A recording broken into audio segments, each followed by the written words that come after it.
Oh my God, what a crazy morning. Look at that, 88 degrees. Oh man. Today I did something different, and you know what? It's so chocolate milk day today. All right, how bad is it? 62 hours? I knew it was gonna be bad. I knew it. Oh boy. Any accomplishments? Holding 53. That probably won't be lasting long the way I'm kicking butt. Here you go. 6:06 total miles. Yes, I cut it short. The heat was killing me. 7 minutes and 31 seconds average pace. Oh boy. And real quick, give you steps, then we're out of here. So there you go. Red line, big time. 8,400 steps. All right, shower time. Hey, good morning everybody, and welcome to Thursday of week 7. Today was Fartlek day, kind of. No. Oh boy, you'll have to excuse me. I'm a wee bit giddy today. I have a serious endorphin rush going on from this crazy run I had this morning. It turned into more of like a threshold kind of run, and I'll show you that in a moment. But before we begin, let's go ahead and begin with our wheatgrass. Before I do that, yes, after my morning video, after I checked back in, yes, I did make my protein chocolate milkshake, and whew, nice and good. I definitely love that. And we know wheatgrass sure helps to get rid of that icky chocolate milk taste. You see, I've got about a shot and a half here because I earned it. Not really. Well, who earns wheatgrass? Come on. But no, in reality, it just so happens that the way the wheatgrass juiced out, I just got more. And you guys have seen that once before in the past where I had almost like a double shot. But so that's where this was at. I did throw it in the fridge, so it should be a little colder and more tolerable. Cheers. Colder. That's about it. Yeah, colder. Oh boy. Just colder. All right. With that said, we're going to go ahead and begin. You saw this morning, today was like crazy hot. I know Garmin's been making some changes to their website. Apparently they got their act together because Garmin and Google finally agree on the temperature. So hoorah to that. And as I've shared with you guys in the past, I've always told you guys that training, it's kind of like the Pirates of the Caribbean. It's not exactly a rule, it's a guideline. So listen to your body. If your body doesn't feel like doing what your plan or your program says you're supposed to do today, then talk to your body, find out what it feels like doing today. Because that's what I did. I woke up this morning and yeah, yesterday, being Wednesday, I did legs and shoulders, and although I kept with the same weight and the same routine during my 4-mile recovery run after the gym yesterday, my legs were definitely my calves were definitely giving me that calf complex pain. You know, your soleus, your anterior tibialis, all that.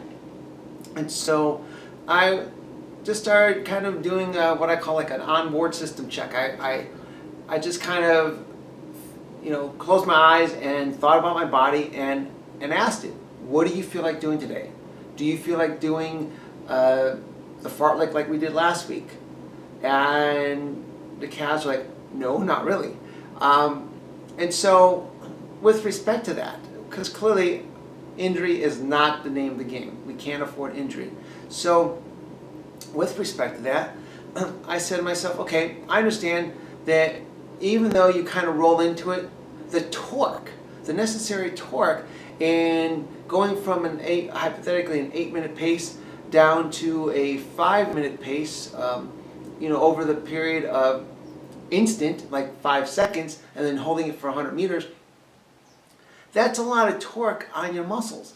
And what I mean by that is if you go out, if you work out to any capacity, and let's say all you could do are 20-pound dumbbell curls. 20-pound dumbbell curls.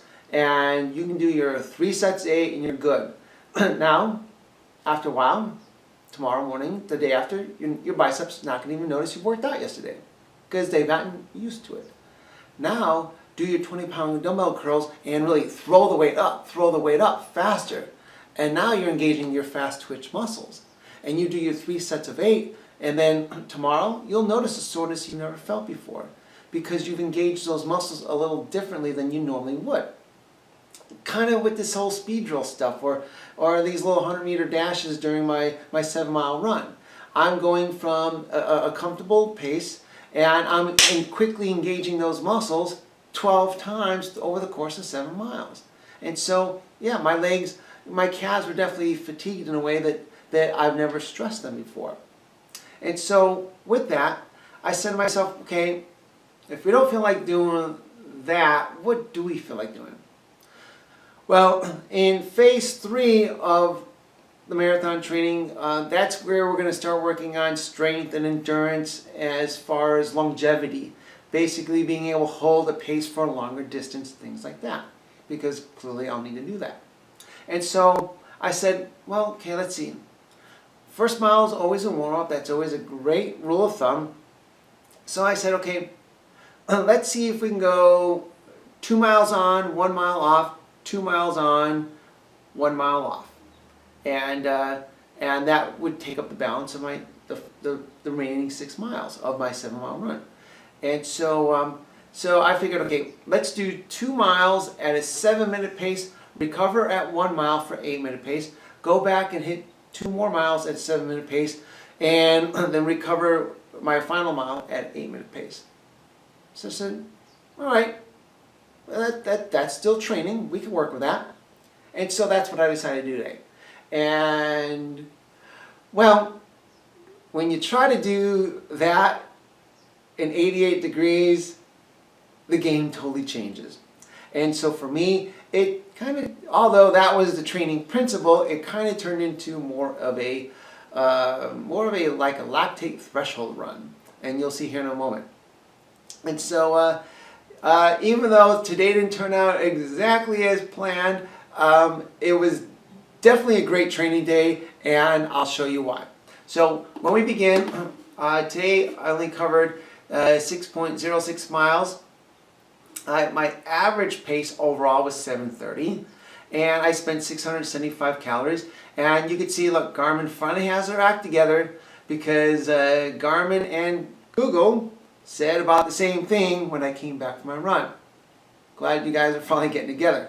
You can see here the wind was 4 miles an hour on the south by southeast.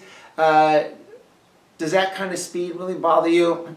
No, but actually, even though it was like 88 degrees warm, I still enjoyed the wind because when you've got a 4 mile an hour tailwind, you really don't necessarily have a headwind. So you don't really feel any breeze in your face when the wind is coming from behind you at or near about the same speed as you're running. So when you finally hit the headwind, you're thinking, hey, it's warm, but it's wind, so we're good. So we did that. There were 2 times during my run that I had a legitimate break due to traffic. You'll see on both here. Believe it or not, this was actually my 1 mile recovery. We'll go into that a little bit more. And then this morning, at the very beginning, I stopped briefly here at the beginning. You see the white, basically because I just kind of had to adjust my clothes. I didn't feel like chafing this morning. Chafing is not fun. So this is what I meant by turning this kind of into a more of a like a threshold run. You could see here, right. If you look at the black dot at the top. And I know the black dot at the top is technically about 2.5 miles into my run. I'm already at the 173 level, and I'm pretty much hanging out there.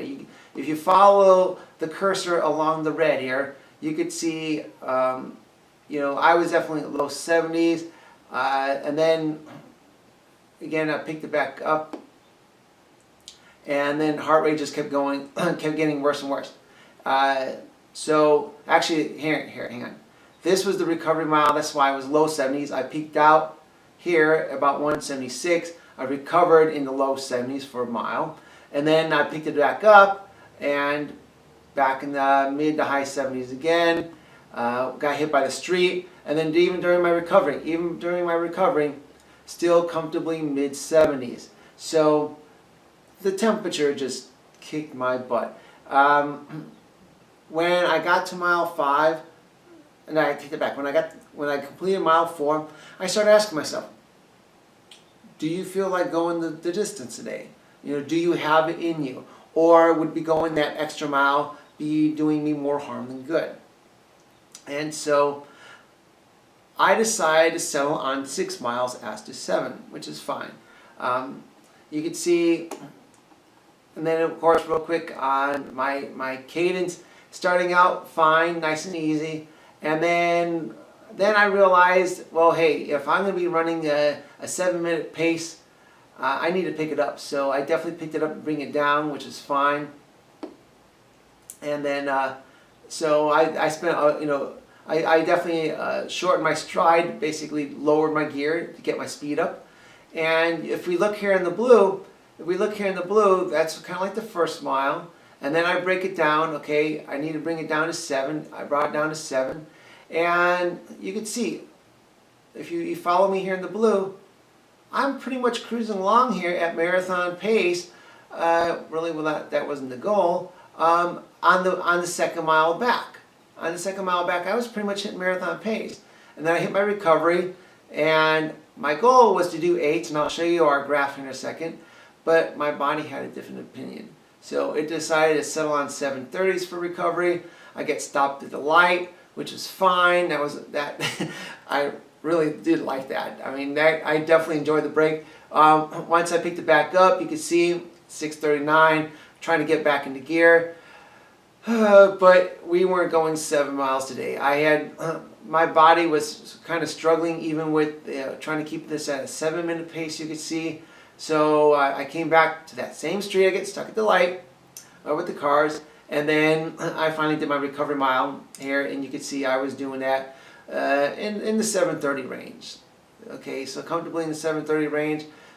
Now when we come down here, look at the numbers. First mile out, 8:25. That's fine. 7 mile out, 7:02. You can see my average movement pace was 6:58. So in the end, yes, I picked up the pace a wee bit because I was still trying to hit that 7-minute mark.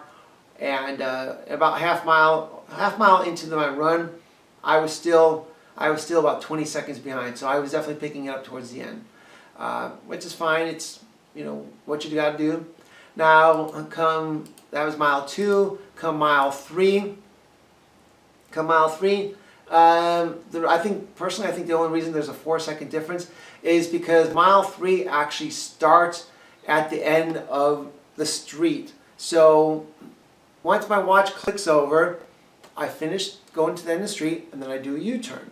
And it's my opinion that somewhere during the U-turn, because I'm kind of engaging in traffic on the other major street, you slow down because there's a cautionary thing, and then you do your U-turn, and then you pick it back up. So I do think that's where that 4 seconds comes in. But average moving pace, 6:50. Not too shabby. That's clearly marathon pace. Wasn't planning on it, but that's apparently what my body felt like doing. And I did that on an 8-foot elevation gain. Not too shabby. Let's see, what else? Here you go. Now my heart's really getting in the game here. I peaked out at the end of mile 3 at 176. Now, the only reason mile 4, this is mile 4 of my recovery, the only reason I even hit close to that 8-minute was again because up here you see the first white gap. The first white gap, that's kind of where I earned this almost 20 seconds of recovery time, which I'm certainly not complaining about. And so when I sit around 20 seconds waiting for the light, and it's not until after actually it's about midway through this white gap. Midway through the white gap is like the center of the next street. That's when my watch flips over. So that's why technically waiting for the light kind of applied towards mile 4. All right, I'm not going to kid you. I definitely enjoyed the break. And then mile 5, it was time to do speed stuff again. And even though by that time I already committed to just doing 6 miles that day,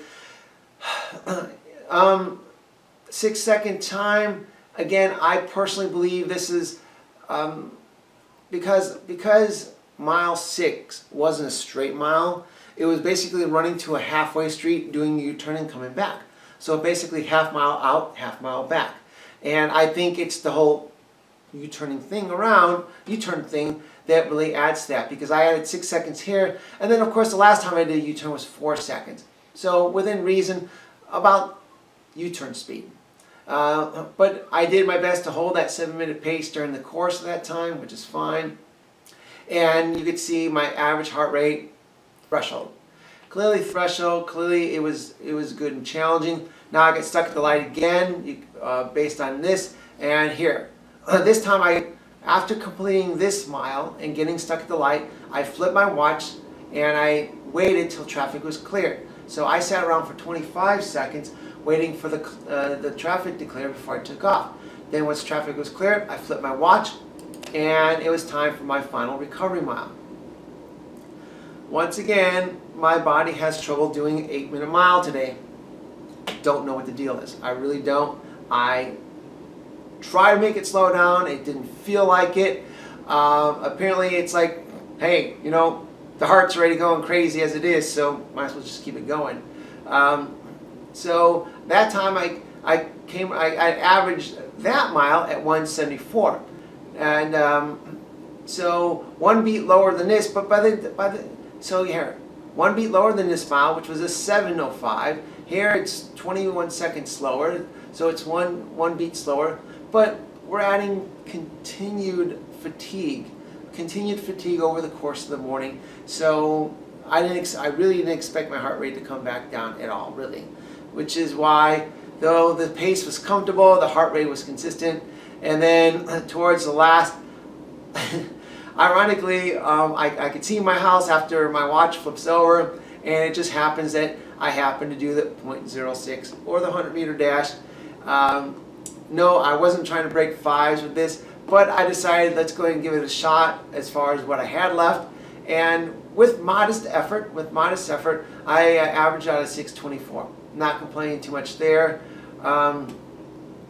This is off, of course, but so that's kind of where this morning was at. All together, including my warm-up mile, and this break here for 25 seconds, I still averaged a 7:30 pace.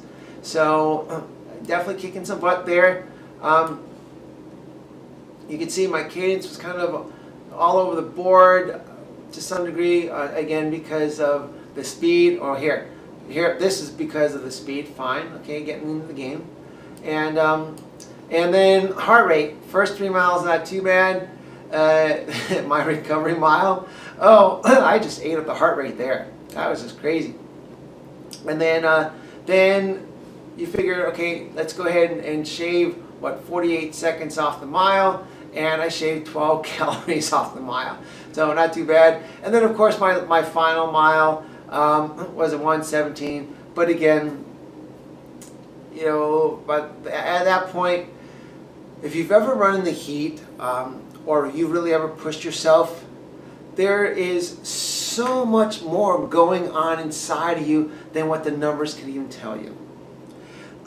Yes, your body's warm. Yes, you're sweating profusely. My clothes are wet. After I checked in this morning, I got my wheatgrass and all that taken care of. My protein milkshake done, and I'm just dripping down my legs, getting the floor wet. I'm just dripping everywhere, dripping off my elbows, because now now your sweat's catching up because I got no more wind, and so.